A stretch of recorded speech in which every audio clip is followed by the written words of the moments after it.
당신 떠날 때 나 임신 중이었어. 그래서 도망쳤어. 우리 아이를 지키려고.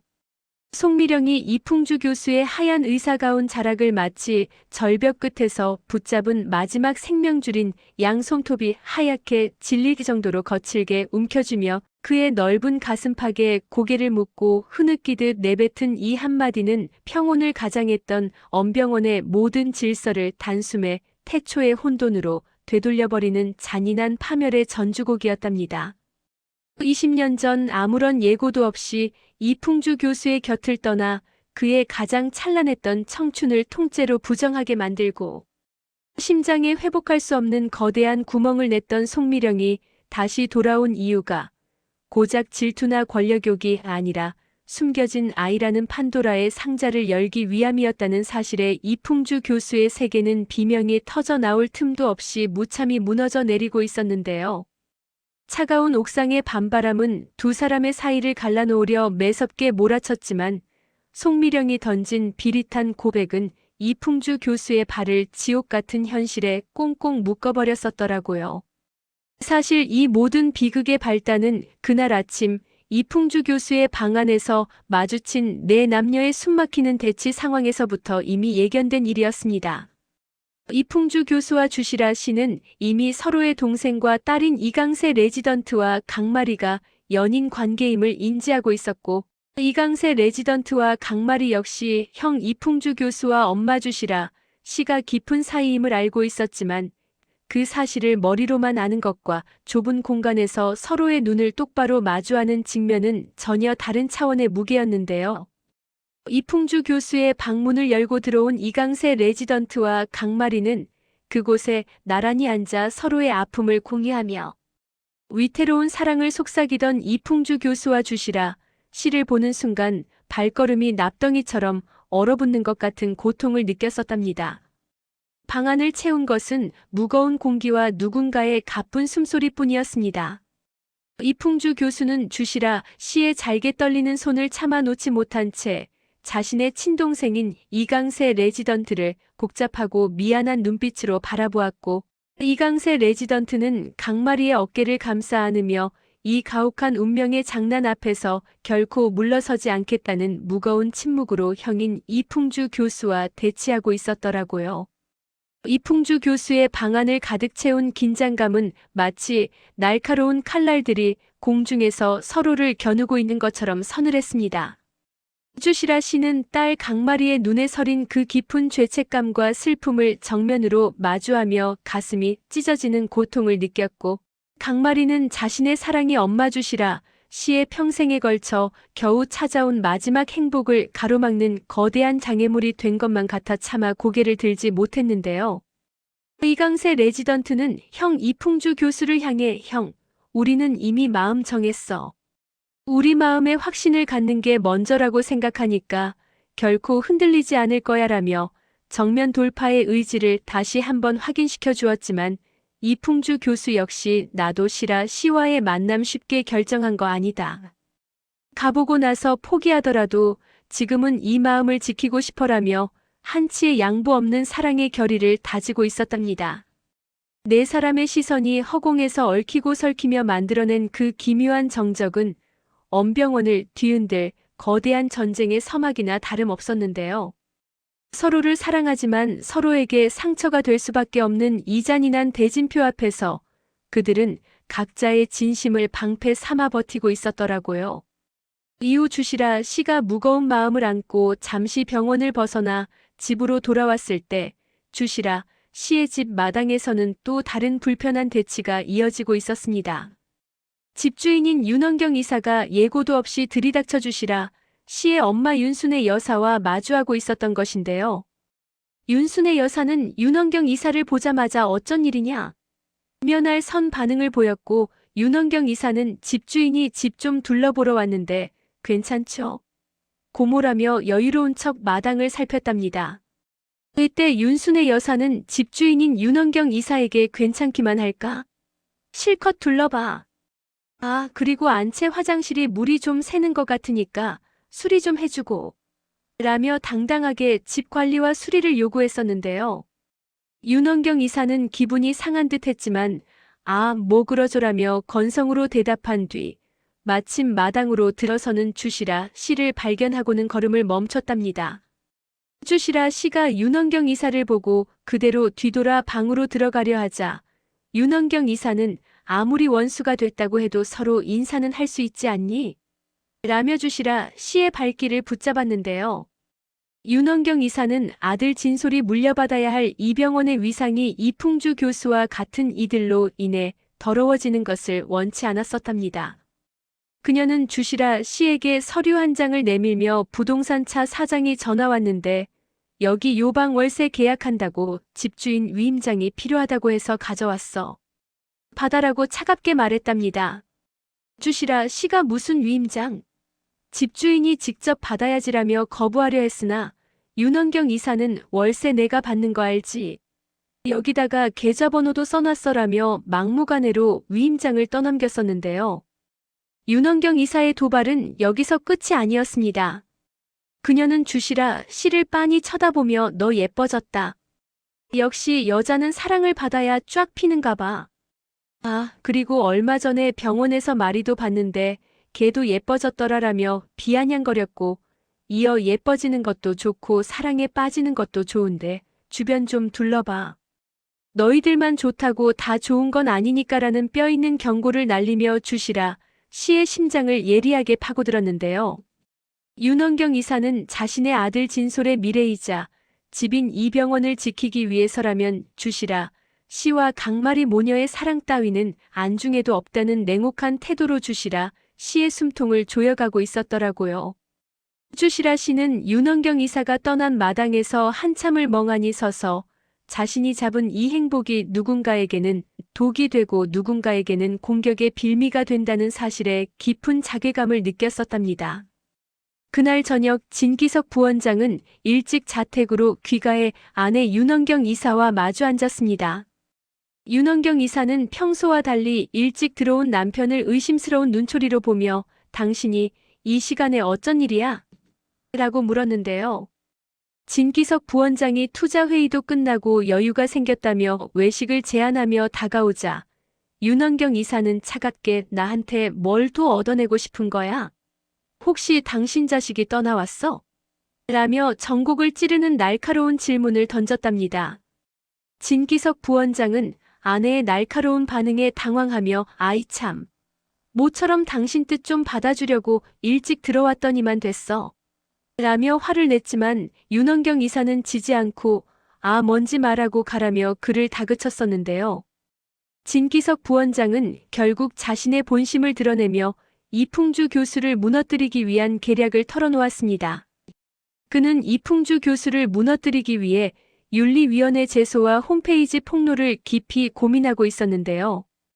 강마리가 다칠까봐 잠시 망설이던 진기석 부원장은 결국 윤원경 이사를 찾아가 이번 일의 주인공은 어디까지나 이풍주야.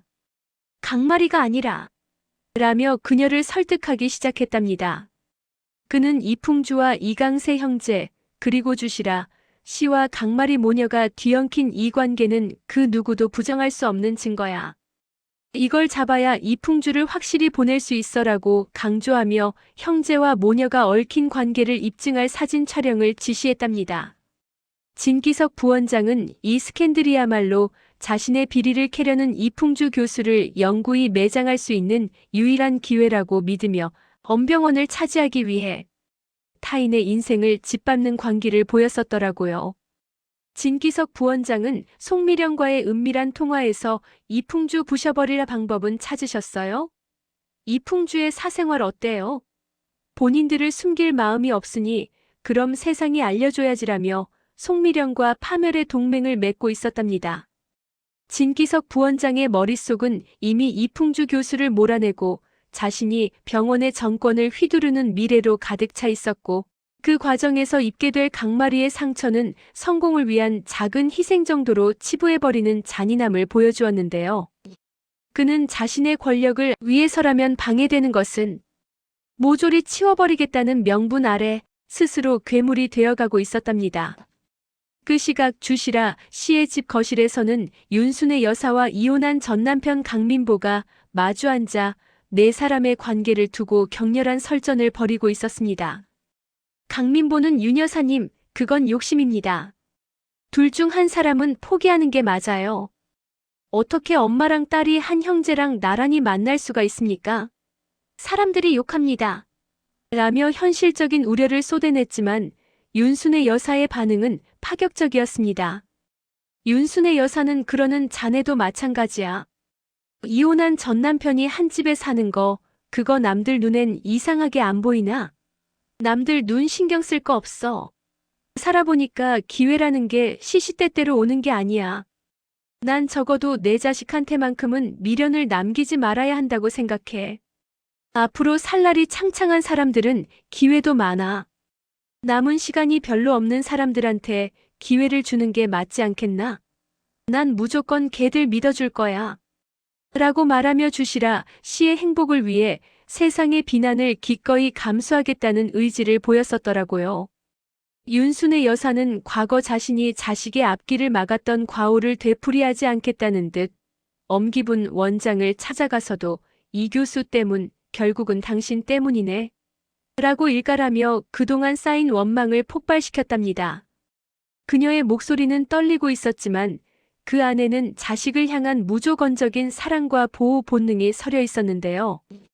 강민보는 그런 윤순의 여사를 보며 복잡한 심경에 빠졌지만 자신 역시 딸 마리의 행복을 위해 무엇을 해야 할지 진지하게 고민하기 시작했었답니다.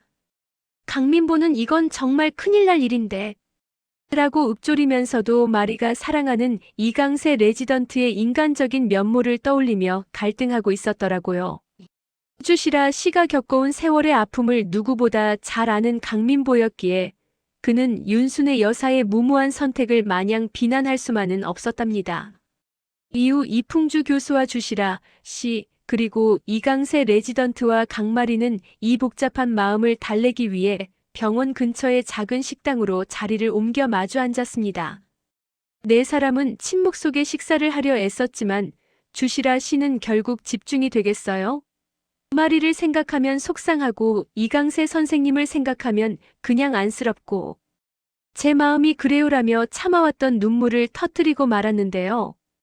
이풍주 교수는 그런 주시라 씨의 손을 꼭 잡으며 나도 편한 건 아니지만 마음 굳게 먹읍시다. 여기서 포기하면 우리 모두 힘들어질 거예요라며 절절한 위로를 건넸고 이강세 레지던트 또한 강마리의 손을 꽉 쥐며 형과 어머님의 사랑을 인정하려는 고통스러운 노력을 하고 있었답니다. 강마리는 엄마의 눈물을 보며 자신의 사랑이 정말 옳은 것인지 수천 번 자문했지만 곁에 있는 이강세 레지던트의 온기가 그녀를 다시금 일으켜 세우고 있었는데요.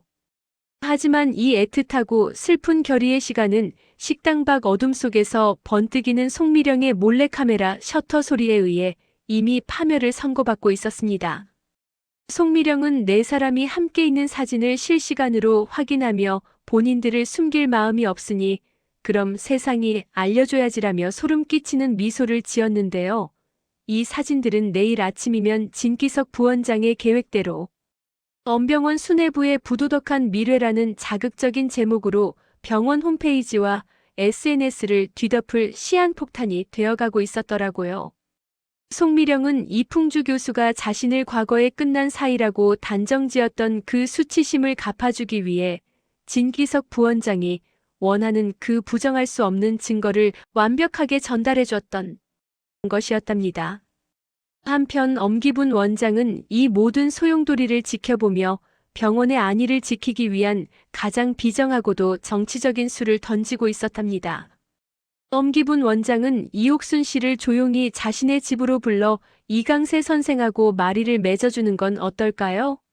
라는 파격적인 제안을 던졌는데요. 표면적으로는 젊은 커플의 사랑을 응원하고 축복하는 것처럼 보였지만 사실 이는 주시라 씨와 이풍주 교수를 법적으로 영원히 갈라놓기 위한 엄기분 원장의 철저한 계산이었답니다.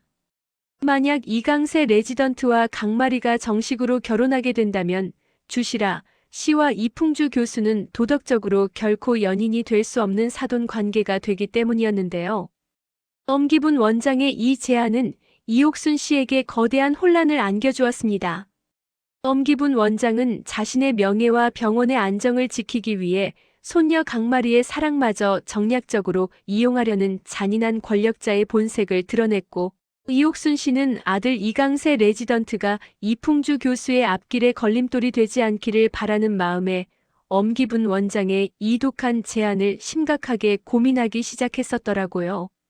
이 모든 음모는 사랑이라는 이름으로 포장되었지만 그 실체는 자신들의 기득권을 지키기 위해 자식들의 심장에 칼을 꽂는 비정한 폭력이었습니다. 주시라 씨와 이풍주 교수의 사랑은 이제 병원 전체를 뒤덮은 거대한 거미줄 같은 음모 속에 갇혀 빠져나갈 길을 찾지 못한 채 파들거리고 있었답니다. 엄기분 원장은 창밖을 보며 누군가는 희생해야 병원이 산다며 스스로를 정당화하고 있었지만 그녀의 차가운 눈빛은 이미 인간가운 온기 따위는 찾아볼 수 없었더라고요. 진기석 부원장은 마침내 확보된 4사람의 식사 사진을 손에 쥐고 병원 홍보팀을 거세게 압박했습니다. 그는 홈페이지 폭로를 강행했고 4사람이 함께 식당에서 마주 앉아 심각한 대화를 나누는 사진은 송미령의 배후 지원 아래 전 병원 전산망을 타고 퍼져나갔는데요. 진기석 부원장은 이 사진들과 함께 이풍주 교수가 자신의 제자인 인턴 강마리의 엄마와 부적절한 관계를 맺고 있으며 그 동생인 이강세 레지던트 역시 인턴 강마리와 사귀고 있다는 이 추악한 개막장 스캔들을 폭로하겠다며 병원 전체를 발칵 뒤집어 놓았었답니다. 주시라 씨는 병원 로비 전광판에 올라온 자신과 이풍주 교수의 사진을 마주하고 바닥으로 주저앉아 통곡했는데요. 강마리는 그런 엄마를 감싸 안으며 누가 이런 비겁한 짓을 했는지 반드시 밝혀낼 거야 라고 외쳤지만 이미 상황은 최악으로 치닫고 있었더라고요. 병원 직원들과 환자들의 멸시 어린 시선은 차가운 우박처럼 두 모녀의 어깨를 때렸고 주시라 씨는 아니야. 이건 다 오해야. 라고 소리쳤지만 광기에 젖은 군중 속에서 그녀의 목소리는 공허한 메아리가 되어 흩어질 뿐이었답니다. 사람들은 의사라는 사람들이 저래도 되는 거냐며 손가락질을 해댔고 병원 게시판은 입에 담기도 힘든 욕설과 비난으로 도배되기 시작했습니다. 이풍주 교수는 자신의 진료실에서 이 소식을 접하고는 피가 거꾸로 솟는 분노를 느꼈지만 동시에 주시라 씨와 마리가 겪고 있을 고통에 가슴을 쥐어뜯었었는데요. 그는 이것이 진기석 부원장의 소행임을 직감하고 곧장 그의 방으로 달려가려 했지만 이미 징계위원회의 호출이 그를 가로막고 있었답니다. 드디어 75화의 클라이맥스, 모든 명예를 잃고 벼랑 끝에 선 이풍주 교수 앞에 송미령이 나타났습니다. 병원 옥상 공원의 차가운 밤바람 속에서 송미령은 이풍주 교수의 등을 껴안으며 최후의 폭탄을 터뜨렸는데요. 당신 떠날 때 나 임신 중이었어. 그래서 도망쳤어. 우리 아이를 지키려고. 이풍주 교수는 그 자리에 석상처럼 굳어버렸고 송미령의 어깨 너머로 보이는 그녀의 입가는 주시라 씨를 완벽하게 밀어내고 이풍주 교수를 차지했다는 광기 어린 승리감으로 일그러지고 있었답니다.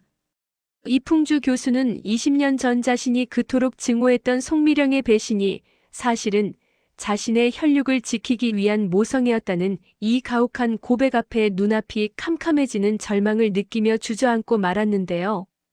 이풍주 교수의 머릿속은 그동안 자신이 믿어왔던 모든 사실이 거짓일지도 모른다는 공포와 자신의 아이가 어디선가 고통받고 있었을지도 모른다는 죄책감으로 뒤엉켜 비명을 지르고 있었습니다. 송미령은 이풍주 교수의 귓가에 대고 그 아이, 지금 당신 아주 가까이에 있어. 당신이 주시라 씨를 선택하면 그 아이는 평생 아빠를 모른 채 쓰레기처럼 살게 될 거야. 이풍주, 당신이 정말 그 아이를 또 한 번 버릴 수 있겠어? 라며 이풍주 교수의 부성애를 인질로 삼는 극악무도한 심리적 고문을 이어갔습니다. 이풍주 교수는 주시라 씨를 향한 절절한 사랑과 자신의 혈육이라는 거부할 수 없는 천륜 사이에서 가슴이 찢어지는 고통을 느끼며 송미령이 파놓은 지옥의 수렁 속으로 속절없이 가라앉고 있었는데요. 이풍주 교수의 흔들리는 눈동자와 송미령의 소름 끼치는 미소, 그리고 로비홀로 남겨져 전광판의 사진을 보며 절망하는 주시라 씨의 오열이 교차되며 시청자들의 심장은 터질 듯한 긴장감 속에 75화의 막이 내렸었더라고요. 주시라 씨는 로비에서 사진을 본 뒤 무언가 결심한 듯 강마리의 손을 잡고 엄기분 원장의 집무실로 향했습니다. 주시라 씨는 문을 열자마자 외숙모 이제 다 말해줘요. 마리의 진짜 아빠가 누구인지 그리고 송미령이 말하는 저 아이의 정체가 무엇인지 라고 외쳤고 엄기분 원장의 얼굴이 창백하게 질리며 모든 진실이 폭발하기 직전의 긴박함 속에 75화는 마무리되었습니다. 과연 송미령이 말한 그 아이는 정말로 이풍주의 자식일까요? 아니면 주시라 씨를 무너뜨리기 위해 강마리의 출생을 조작하려는 송미령의 마지막 도박일까요? 이풍주 교수의 흔들리는 선택과 주시라 씨의 필사적인 저항이 주시라 불러올 76화의 파국은 이제 그 누구도 막을 수 없는 거대한 해일이 되어 엄병원을 집어삼키려 하고 있었답니다. 모든 인물의 운명이 벼랑 끝에 매달린 채 75화는 시청자들에게 영원히 잊히지 않을 충격과 전율을 선사하며 막을 내렸었더라고요. 이풍주 교수는 옥상 난간을 붙잡으며 이게 다 거짓말이었으면 좋겠어. 라고 읊조렸지만 송미령은 그에게 초음파 사진 한 장을 내밀며 진실은 도망가지 않아 풍주 씨라고 쐐기를 박았습니다. 같은 시각 강민보는 송미령의 비서를 몰래 미행하여 그녀가 폐기하려던 20년 전 산부인과 기록을 확보하는데 성공했고 그 속엔 송미령의 거짓말을 단숨에 박살낼 거대한 반전이 숨겨져 있었는데요. 이강세 레지던트는 형 풍주를 찾기 위해 옥상으로 향하는 엘리베이터 안에서 강마리에게서 온 우리가 남매일지도 모른대라는 충격적인 문자를 확인하고는 비명을 지르며 주시라 씨의 곁으로 달려가고 있었답니다. 모든 이들의 세계가 동시에 무너져 내리는 아비규환의 현장, 그 끝엔 과연 어떤 진실이 그들을 기다리고 있을지 엄병원의 밤은 이제껏 본 적 없는 피비린내 나는 폭로를 예고하며 검게 깊어가고 있었답니다. 또한 주시라 씨가 엄기분 원장의 방을 박차고 들어갔을 때 그곳엔 이미 송미령의 과거를 쥐고 있는 또 다른 인물이 그림자처럼 서 있었습니다. 그는 20년 전 송미령이 뉴욕으로 떠날 당시 그녀의 뒤를 봐주었던 비밀스러운 조력자였는데요. 그의 등장은 송미령이 주장하는 아이의 존재가 단순한 혈육의 문제를 넘어 엄병원 전체의 뿌리를 흔드는 거대한 비리 사건과 연결되어 있음을 암시하며 극을 최고의 절정으로 몰아넣었었답니다. 강마리는 찢어진 인턴 가운을 움켜쥐고 나는 누구의 딸도 아니야. 나는 그냥 강마리야라고 읊조리며 이 모든 추악한 어른들의 전쟁터에서 스스로의 길을 찾기 위해 차가운 수술실 복도를 걸어가고 있었더라고요. 이처럼 75화는 모든 인물의 갈등이 한 점으로 모이며 폭발하는 압도적인 서사를 통해 시청자들을 광기 어린 진실의 문턱까지 안내했었답니다. 주시라 씨의 눈동자에는 더 이상 슬픔이 아닌 진실을 파헤치겠다는 서늘한 분노가 서려 있었습니다. 그녀는 엄기분 원장의 책상 위에 놓인 마리의 출생 기록지를 집어들며 이게 정말 마리의 기록인가요? 아니면 당신들이 조작한 껍데기인가요? 라고 따져 물었습니다. 엄기분 원장은 창백해진 안색으로 아무 말도 하지 못한 채 부들부들 떨고 있었고 그 순간 밖에서 요란한 경찰차 사이렌 소리가 들려오기 시작했답니다. 20년 전에 임신, 도망친 송미령, 그리고 강마리의 출생에 얽힌 이 거대한 퍼즐 조각들이 마침내 하나의 완성된 그림을 향해 맞물려 돌아가기 시작한 것이었죠. 이풍주 교수는 옥상에서 그 사이렌 소리를 들으며 비로소 자신이 어떤 선택을 해야 하는지 깨달은 듯 송미령의 손을 뿌리치고 계단을 내려오기 시작했습니다. 그의 눈빛은 이미 죽음보다 깊은 결의로 가득 차 있었고 그 걸음걸이는 엄병원의 모든 부조리를 부수겠다는 듯 육중했었답니다. 75화는 그렇게 폭풍의 눈 속에서 모든 비밀이 터져나오기 직전의 고요함을 끝으로 시청자들의 심장을 쥐어짜는 듯한 긴장감 속에 마무리되었더라고요. 오늘 영상이 흥미로우셨다면 구독과 좋아요 부탁드리며 저는 내일 더 충격적인 분석으로 돌아오겠습니다. 지금까지 여러분의 드라마 생각 파트너 각색도시였습니다. 시청해주셔서 정말 감사합니다.